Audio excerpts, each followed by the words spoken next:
Boa noite, pessoal. Espero que vocês estejam bem. Então, a gente está aqui hoje para falar da nossa 7ª aula. Vamos concluir hoje a nossa apostila, né? A nossa apostila 2. E a gente vai falar sobre esses 3 temas muito importantes. Vai ser uma aula relativamente curta, mas são 3 temas muito importantes e que vão marcar características fundamentais desse novo período da história, né? Então, o absolutismo é esse regime que vai se fazer muito presente dentro da Idade Moderna. O mercantilismo vai ser o nome dado ao conjunto de práticas econômicas que ocorreu ali principalmente dentro da Europa Ocidental. E o renascimento cultural é a demonstração da cultura que contestou alguns dos padrões mais característicos da Idade Média, né? Então isso tudo vai ser muito importante para a gente. Vamos lá. Então, a Idade Moderna é justamente esse período que vai seguir após a conclusão da Idade Média, né? Então, seus marcos iniciais vão ser a queda do Império Bizantino em 1453, após a sua tomada pelo Império Turco-Otomano, tomada de Constantinopla, e o final vai ser marcado pela Revolução Francesa, né, que vai ser aquele conjunto de eventos que vai contestar vai contestar esse absolutismo monárquico, vai contestar a forma como que as coisas ocorriam dentro da Idade Moderna, né, lá em 1789. Então, a gente vai ver dentro da Idade Moderna uma oposição àquela ideia frequente dentro da Idade Média de que a Europa seria a periferia do mundo, né? Então, ao redor do mundo, várias coisas estavam acontecendo durante o período da Idade Média e a Europa se encontrava, não quero dizer estagnada porque a gente contestou aquele termo de Idade das Trevas, né? Mas dentro das transações comerciais, da troca de informações e de pessoas, a gente sabe que existia uma certa restrição dentro da Europa Ocidental. Então, a gente vai ver as coisas mudando a partir da Idade Moderna, né? Quando a gente vai ver que a economia ela vai desenvolver, a Europa ela vai desenvolver uma economia mundial. E isso graças principalmente à questão das grandes navegações, da expansão marítima e comercial europeia, tudo isso graças também ao desenvolvimento do capitalismo, né? Porque essas trocas comerciais, essa lucratividade vão permitir o contato com outras nações e também a questão dos interesses por trás das classes sociais que estavam envolvidas dentro desse processo. Então, a burguesia ela vai surgir para a gente como um dos principais agentes dentro desse processo, principais incentivadores e um dos mais interessados. Então, o que estava acontecendo na Europa nesse momento? A gente tinha visto a crise do século XIV na aula passada, e com a crise do século XIV, a gente teve uma desaceleração de alguns processos. A gente teve a interrupção de algumas rotas terrestres e uma significativa diminuição da população devido a todos aqueles eventos. Então, essa retomada da atividade comercial e mesmo da expansão demográfica vai acontecer de uma forma gradual, uma espécie de recuperação após essa crise do século XIV. Com relação também à oferta de metais na Europa, a gente tinha uma espécie de déficit, uma vez que as minas da Europa elas vinham sendo esgotadas desde o século XV, então a gente tinha um esgotamento desse minério, né, na questão do ouro e da prata dentro do continente europeu, e a gente tinha um grande desvio de metais preciosos na forma das moedas lá para o Oriente, compra das especiarias, para a questão da compra desses produtos de valor elevado. Então, esses metais preciosos eles acabavam não ficando na Europa e se deslocando em direção ao Oriente. A gente tinha também a problemática da questão do monopólio comercial das cidades italianas, principalmente lá de Gênova e Veneza, onde a gente tinha os portos famosos, uma vez que esses centros eles acabavam ficando nas principais rotas comerciais.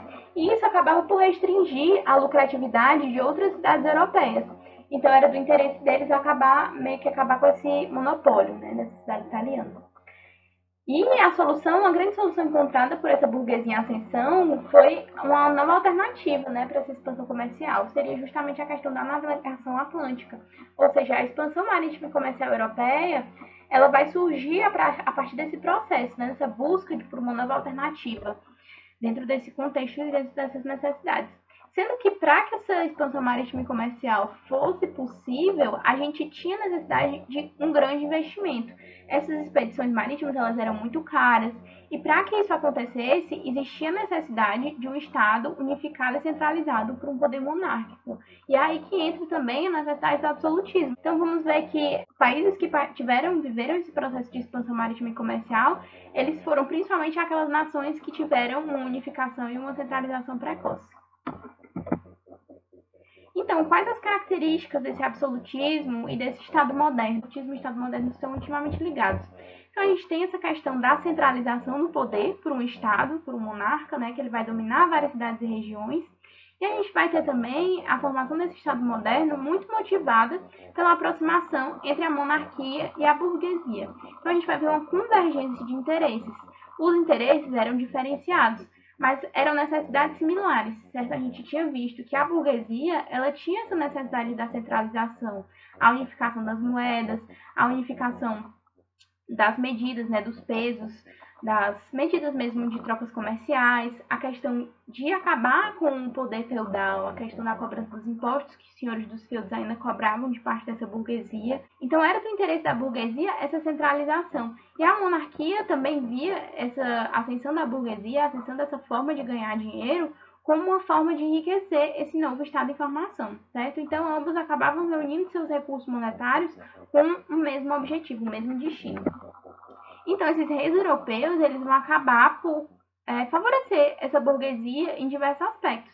A gente vai ver que eles vão proteger e estimular esses negócios burgueses em diversas ocasiões e vão participar justamente desse desmonte das estruturas feudais, que não eram favoráveis a essa burguesia. Além disso, a gente vai ver que alguns desses estados modernos europeus, algumas dessas monarquias, vão promover e gerenciar essas grandes navegações, vão acabar participando do patrocínio dessas expedições. A gente também vai ter a criação e manutenção dessas colônias por alguns desses estados modernos. E uma das grandes características do mercantilismo, que vai ser uma espécie de modelo econômico, das práticas econômicas seguidas dentro desse contexto desse estado moderno, vai ser justamente a intervenção desse monarca nas negociações mercantis, né? Então, a gente tinha vantagens para esse Estado moderno. Né? Dessa forma, a gente via que o rei ele conseguia ampliar sua arrecadação de impostos sobre esses negócios da burguesia e, assim, fortalecer essa sua monarquia que estava se solidificando nesse período. Então, uma forma de conseguir balancear esse crescimento, esse ganho de vantagens por parte da burguesia e também não deixar tanto assim a nobreza na mão para não perder esse aliado, que é que esse monarca ele vai fazer, né? Ele vai acabar cedendo cargos da administração estatal, daquela burocracia estatal, para esses nobres. Então ele vai se cercar desses nobres que vão compor ali a sua ajuda, o setor administrativo do seu governo, e dessa forma ele vai acabar mantendo esses aliados. Então, dentro desse formato de governo, a gente vai ver que tanto a nobreza como a burguesia vão acabar dependentes do rei. Vão conseguir a ordem, a submissão da população, sempre as grandes massas vão estar submetidas a essa população mais economicamente favorecida. E a dinâmica comercial vai conseguir ascender, favorecendo a burguesia e a manutenção dos seus privilégios, que era o mais interessante. A esse conjunto de características, a gente dá o nome de Antigo Regime. Lembrando que no período em que isso acontecia, eles não autodenominavam esse estilo de vida de Antigo Regime. Esse nome, Antigo Regime, ele foi dado depois, já no contexto de Revolução Francesa, de desenvolvimento do Iluminismo, como uma espécie de crítica, né? Como se já fosse uma superação desse antigo regime. Era um regime já passado, que não funcionava mais. Então, o que foi o famoso mercantilismo? Já devem ter visto também junto com a história do Brasil. Então, o mercantilismo ele foi esse conjunto de práticas econômicas adotadas pelos reis europeus para garantir o fortalecimento do Estado moderno. Então, não era exatamente uma teoria econômica, não era exatamente muito coeso, não era homogêneo, não acontecia da mesma forma em todo o continente europeu. Foi, na verdade, um termo criado por economistas no século XVIII para se referir a esse conjunto de práticas que acontecia mais ou menos ali nessa Europa Ocidental. Então, ele tinha algumas características mais marcantes, a gente vai falar aqui delas. Então, a gente tinha o ideal metalista, que era a ideia de que com a maior quantidade de metais preciosos, você consegue obter mais riqueza. Por exemplo, para comprar títulos de terra, isso ia garantir mais poder e domínio. Então, a gente tinha duas formas de atingir esse ideal metalista. Pela obtenção direta, que seria por meio da exploração das minas, mas a gente tinha aquele problema que eu comentei, que era o esgotamento dessas minas europeias, e pelo comércio, ou seja, pelas trocas comerciais, onde conseguia trocar um produto para receber em troca dele o metal precioso. A gente tinha também a famosa balança comercial favorável, prega a ideia de que você tem que exportar mais do que importar. Isso vai favorecer a nação.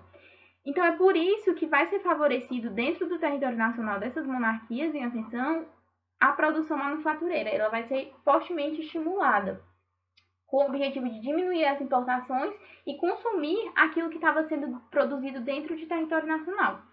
Então, para estimular essa compra dos produtos internos e evitar a compra dos produtos externos para manter o dinheiro dentro do país, por assim dizer, a gente vai ver que vão ser impostos por esses governos algumas barreiras tarifárias, ou seja, impostos sobre esses produtos estrangeiros, principalmente aqueles que poderiam ser fabricados em território nacional.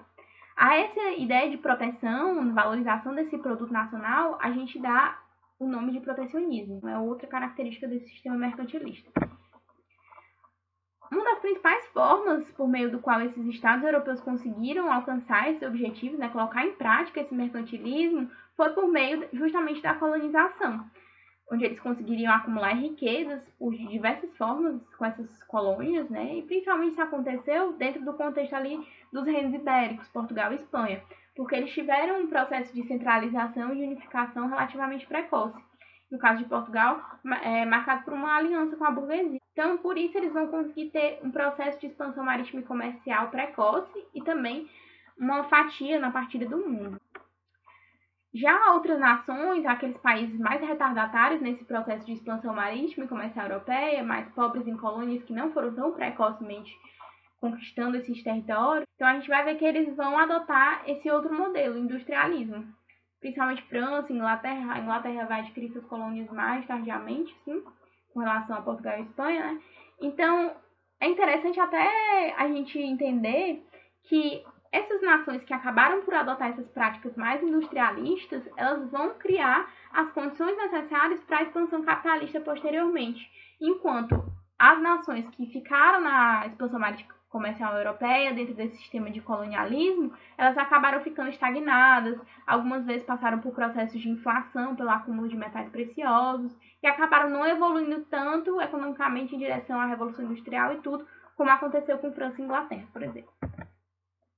E o famoso renascimento cultural. Então, o que estava acontecendo na Europa nesse momento? A gente tem que entender que esse renascimento cultural, ele vai ser uma série de manifestações artísticas, ideológicas e tudo mais, que está diretamente relacionada ali com essa questão da dinamização comercial e o fortalecimento da burguesia. Então, as características, os interesses e as ideias desse renascimento cultural vão estar ali diretamente vinculados a essa burguesia em ascensão. E a gente também vai ver que vai, de certa forma, contestar com alguma força essa hegemonia dos dogmas da Igreja Católica e os dogmas da Idade Média. Então, a gente vai ver o surgimento de novos valores, características diferenciadas. Mas é importante ressaltar, a gente vai comentar mais sobre isso depois, de que esses valores da Igreja Católica não foram integralmente superados. A Igreja Católica ainda era muito forte dentro desse período. Então, ao pé da letra, o que é que foi, né? Foi um movimento artístico e cultural que teve como palco principalmente ali a região da Península Itálica a partir do século XIV até o século XVI. Também pode ser chamado de Renascença, e é uma tendência cultural laica, ou seja, não tão religiosa, é uma oposição ao que acontecia ali dentro da Idade Média, onde a Igreja Católica ela tinha meio que uma interferência em todos os âmbitos da vida humana. Ela vai ter uma inspiração muito forte na cultura greco-romana, rejeitando os valores feudais como se fosse uma espécie de superação desses valores feudais. Inclusive, é nesse contexto que a gente vai ver surgir aquele estereótipo negativo de Idade Média como Idade das Trevas. E a gente vai ver que vai ter uma inspiração muito grande nessa cultura greco-romana, inclusive utilizando-se daqueles abundantes vestígios materiais que tinham ficado ali na região da Itália e que vão acabar influenciando essa produção cultural desse período. Então, não vai romper completamente com a cultura medieval, a gente vai ter a preservação de alguns elementos, como os menestréis, como a figura dos menestréis, dos trovadores.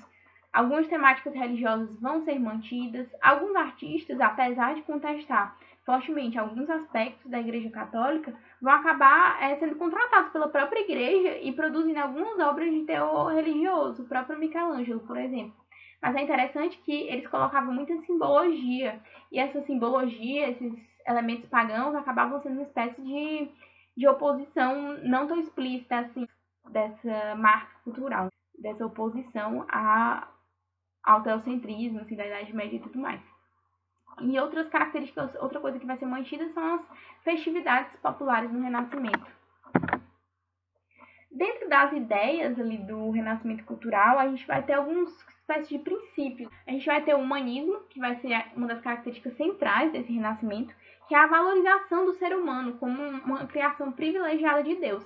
E esse humanismo ele vai trazer para a gente a questão do antropocentrismo, ou seja, a humanidade como centro do universo, em oposição ao teocentrismo medieval que a gente assistia ali dentro da Idade Média, né, onde Deus era o centro de tudo e o ser humano era considerado aquele ser inferior e corrompido pelo pecado. Então a gente vai ver uma oposição a essas ideias. Aqui eu trago para vocês o Homem Vitruviano, de Leonardo da Vinci, demarca para a gente essa ideia de proporção do homem, e é bem legal, isso é bem interessante. Outro princípio muito valorizado dentro do Renascimento era a questão da razão.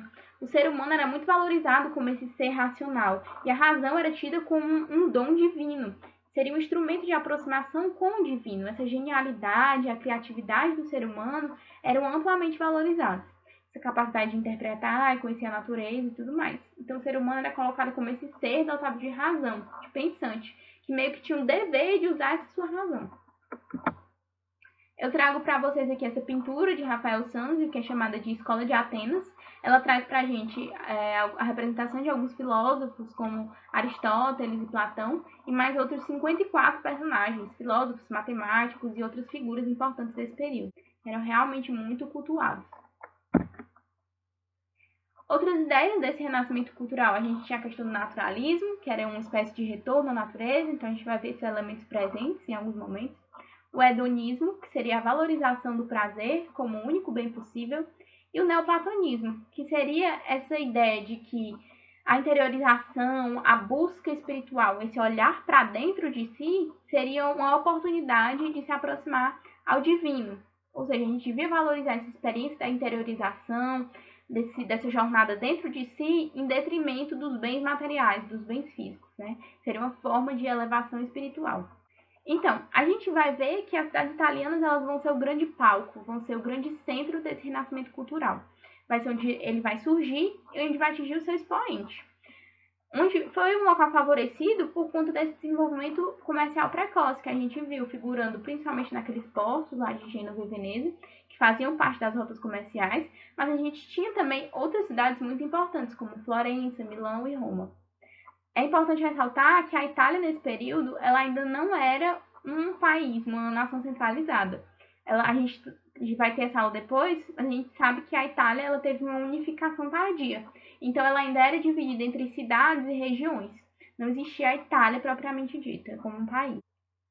Então, a gente vai ver surgir dentro desse contexto figuras muito interessantes, que eram os mecenas. Eram indivíduos ricos que, em busca de promoção pessoal, acabavam patrocinando produções artísticas e científicas, lançando esses indivíduos à sociedade. A gente vai ter alguns mais famosos que vão patrocinar figuras como Leonardo da Vinci. A gente vai ter os Medici em Florença e os Sforza em Milão. As cidades elas também vão ser elementos muito importantes, até porque o renascimento cultural ele vai ser essencialmente urbano. A gente vai ter construções elegantes e funcionais, e vai ser toda uma ideia, um modo de pensar as cidades. Então, essa arquitetura não era apenas o planejamento do prédio. A gente tinha o planejamento da praça que ficava em volta do prédio, o monumento que ia ficar no centro da praça, o fluxo de pessoas, a paisagem urbana. Tudo isso era extremamente equilibrado. Eles valorizavam muito essa questão da proporção, da matemática, do equilíbrio. Tudo isso era muito valorizado. Aqui eu trago para vocês uma proposta de cidade ideal, né? Então a gente vê que tem toda essa questão da simetria e dos prédios bem divididos, seguindo esses formatos geométricos. Então é bem interessante isso, essa ideia que eles tinham, né, de perfeição. Então alguns artistas, a gente não vai falar de todos, até porque não é aula de história da arte, mas a gente vai falar de alguns mais importantes. Então, Botticelli, ele vai reunir alguns elementos pagãos e cristãos na sua obra. Ele vai expressar um espiritualismo, religiosidade e muito marcada a sua obra pelo simbolismo. Aqui a gente tem o Nascimento de Vênus, que a gente já comentou na nossa aula sobre mitologia grega, né? Aquela aula tem muitas pinturas renascentistas. Então a gente tem aqui o Nascimento de Afrodite, a deusa grega, a gente tem elementos como ventos zéfiros, e traz essa questão da natureza, realmente alguns elementos pagãos, a forma como a sua nudez é retratada, tudo isso a gente consegue encaixar dentro desse contexto de renascimento. Leonardo da Vinci também foi um dos mais famosos pintores desse renascimento cultural, mas alguns dizem que da Vinci ele foi na verdade inventor, mas a gente sabe que ele vai atuar em vários ramos do conhecimento. Ele foi um pintor, um escritor, um urbanista, engenheiro, físico, músico, filósofo. Então ele tinha aí um arsenal de trabalho. Ele era fantástico, né, dentro dessas áreas. Então, algumas das suas principais obras vão ser a Mona Lisa, ou a Gioconda, né, que é esse retrato. E a gente tem também a Santa Ceia, que traz pra gente elementos religiosos, né, e traz toda essa questão da perspectiva, e é cheio de simbolismo, tem várias histórias falando desse quadro. Então é bem interessante também, você pegar para analisar cada uma dessas obras com cuidado, é bem legal. Outros pintores, a gente tem Rafael Sanzio, que foi o que pintou aquele quadro dos filósofos, que eu mostrei lá para trás para vocês. E ele foi um dos mais populares do Renascimento. Ele ficou conhecido como o pintor das Madonas. Ele tinha alguns retratos. E a gente tinha Michelangelo, o gigante do Renascimento. Foi um importante escultor e pintor, o Davi de Michelangelo, né? E ele foi responsável também pelos afrescos da Capela Sistina, da famosa Capela Sistina, que a gente vai ver já já. Então, dentro das pinturas da Capela Sistina, ele trazia, por exemplo, temáticas bíblicas. Ele vai falar sobre o surgimento do mundo, de Adão, do juízo final. E ele vai ser como se fosse a representação máxima da estética renascentista, certo? Então, ele foi, assim, uma figura extremamente importante. Aqui só uma ideia de longe para a gente analisar, né, a dimensão dessa Capela Sistina.